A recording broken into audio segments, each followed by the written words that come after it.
So we're here with Fabien Barel, Rachel Atherton, Loic Bruni, Jerome Clementz, world downhill champion, 4 times World Cup champion, EWS champion, 2 times world downhill champion, 1 time Southwest BMX champion. I have a couple of questions for you.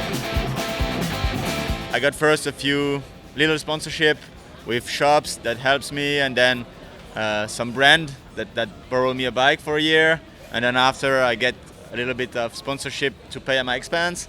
And since 2008 I became pro with Cannondale, where they introduced me in the full program. And I started riding when I was 14, which is quite late, but I became directly a pro rider when I was 15. I had a chance to have a Cap Dye World Cup back in the years in the mountain above Monte Carlo, where I just been opening the race and doing a great time there, and had the opportunity to meet few sponsors and have one of the team back in the years called Sun.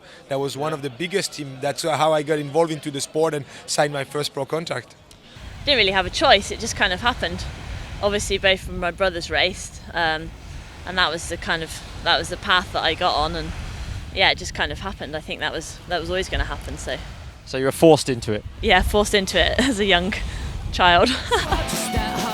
Yeah, as a kid I always dreamed about being like Samil, Blinkenshop, all those guys that were... Mark Beaumont, yeah.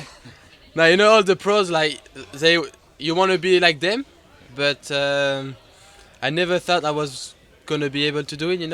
I always believed in it, but never really trust myself to be like this. it wasn't in my plan to become a pro, to ride as a job, but just help me to find a way to ride for cheaper, and then for free, and then for money. So step by step. But it was not the first plan when I started riding bike. Well, I've been studying until I was 24 during my pro athlete career, and I directly moved into the business, having like different projects. But I would say that since I'm 15, I got a chance to live out of the industry and didn't have a proper job since then. So yeah, I had a few jobs. First, when I was a kid, to pay my bike. But my last job was a ski patrol in the winter. So for some time, I was doing ski patrol in the winter, so I can race in the summer and save a bit of money. Well, I used to stack the dishes. I used to wash the dishes at the local pub when I was about 11. Yeah. And then we got a dishwasher, so then I stacked it for them. And I used to walk the dogs across the field for £2 a dog. So yeah, Good. pretty good career. How many dogs could you walk in a day? 2. £4. I started riding bike and racing in '96, and I think my first deal was with Scott in 2001. I was in the Team Scott France, racing downhill. I found my first big sponsorship deal in the garage because I just took one of Dan's bikes and on all his race kit and just rode that. So you had hand-me-downs to start off with? Yeah, definitely. I remember sewing up the bottom of the trousers and trying to make the race tops fit and stuff. Looking back at photos, I don't think we did a very good job. well, for sure, it was quite of a challenge, there is obviously all the highs that people can see, but there is a lot of lows, from injuries, from mistakes, from not managing to progress the way you want.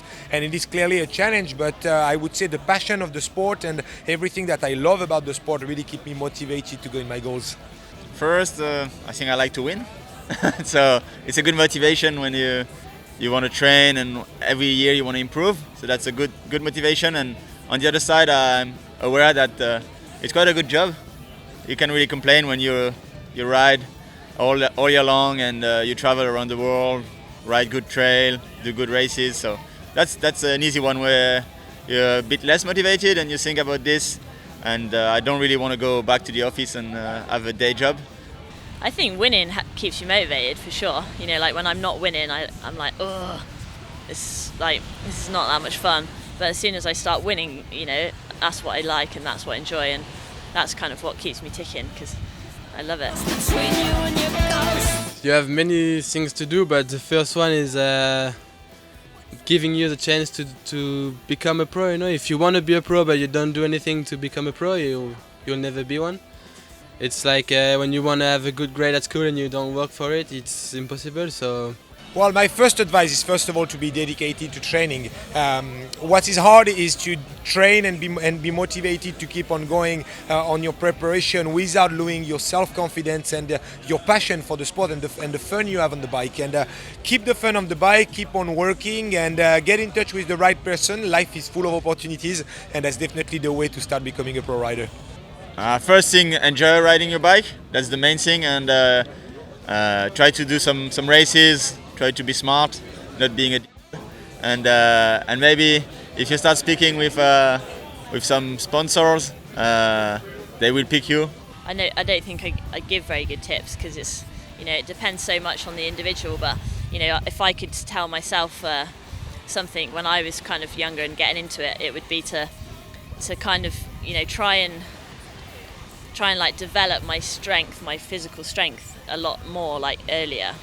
Just because I had so many injuries from, you know, I could ride fast, you know, being fast wasn't the problem, but for me it was crashing and getting hurt that was the problem. So, you know, there's a lot of girls out there that are really fast, but their physical strength isn't maybe where it should be or could be. So, you know, I wish I'd got a lot stronger a lot earlier, you know, a lot younger. So that's it for how to become a pro.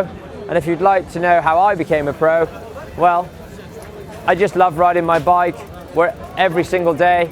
Really enjoyed it, started competing, still really enjoyed it, and then was lucky enough to be spotted and eventually got paid to do so.